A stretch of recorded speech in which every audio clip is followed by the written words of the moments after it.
Hello, everybody, and welcome back to the channel. Today, I'm going to talk about the first part of the base. The base is this framework about a system of transformation for your life. And the very first part is movement. I want to talk about movement because we are meant to move. Our bodies, our biology is designed to be moving. In fact, movement is the very first basic part of health. You're meant to move, and the big difference between a live body and a dead body is movement. That is why it's so important. In fact, our bodies, our biology, our system, and there's this incredible book. It's called Antifragile, and it describes how there are different types of systems. There are fragile systems, there are strong systems, and there's this third kind, and they're called anti-fragile systems.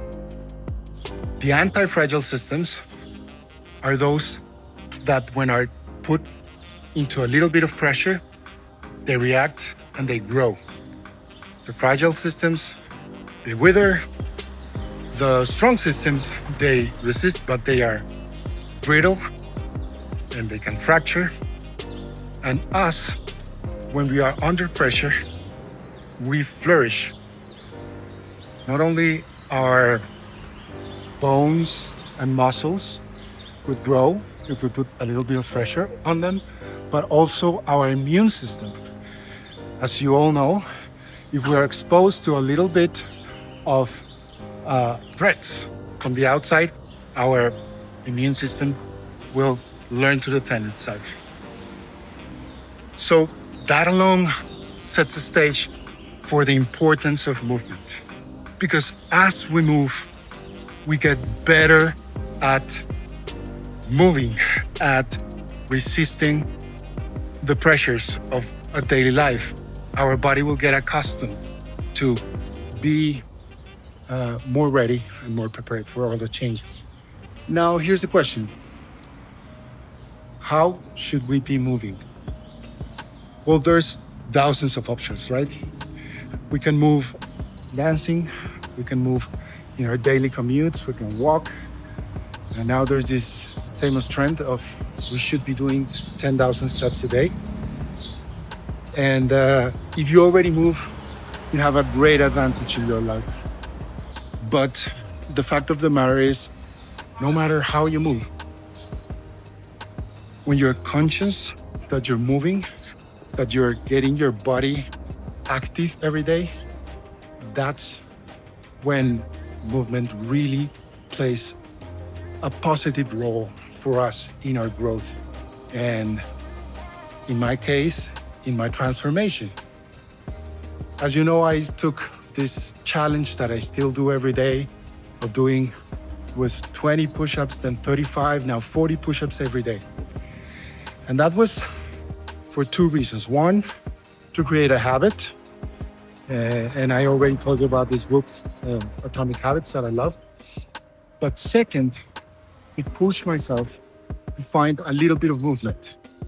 Maybe some of you, like me, are in general glued to a chair, to a computer screen, the most part of your day, and find it hard to find a little bit of time to move. So having that little challenge that I did and doing it every day and registering it made me conscious. I gotta confess, it's not the only thing I do.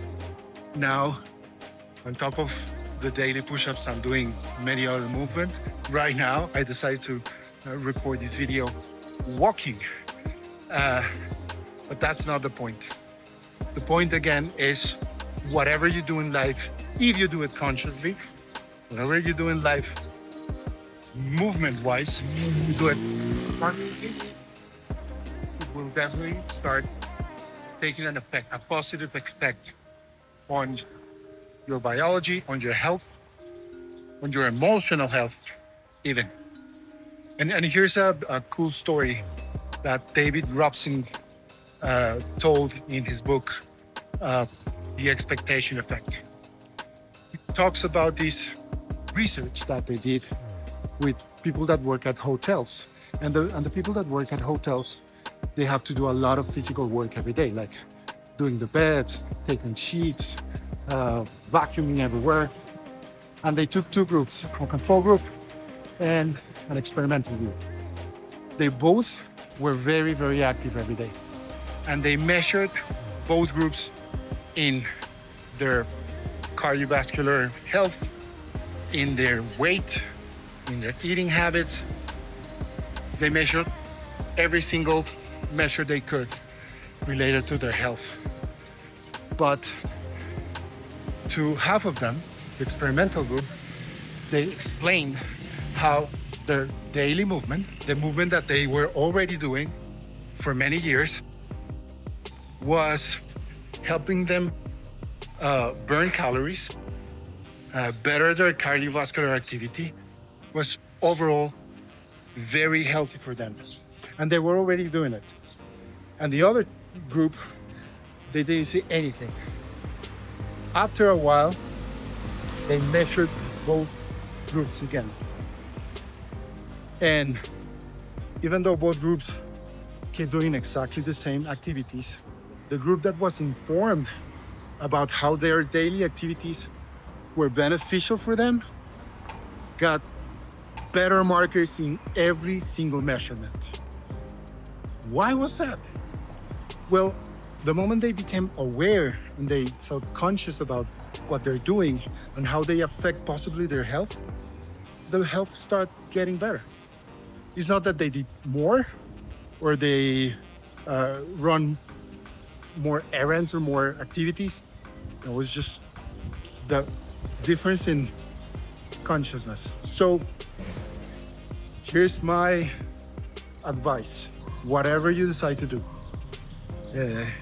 if you are going to the gym, or you're taking a Pilates class, or you're going to a dance class in the street, or you're simply walking your dogs every day, or taking a bike to commute to work, anything that you do, be conscious that you are moving and that moving over time will compound into benefits for your health. That thing alone will transform the way your body responds. Movement is like, the way I like to call it, this is the base of the base. There's no way to transform your life and to get to a better state of fulfillment and health if you stay inactive. So as much as you can, go out, get up, move, and be very conscious that that movement is going to be beneficial for you. Hey, if you found this video interesting, please do like and subscribe. This was just the first part of 3 videos about the base. The next one, part 2, is gonna be about nurturing. Yes, nutrition, food, diet. It's gonna be very interesting. So stay tuned for that part 2, and thank you again for watching. See you soon.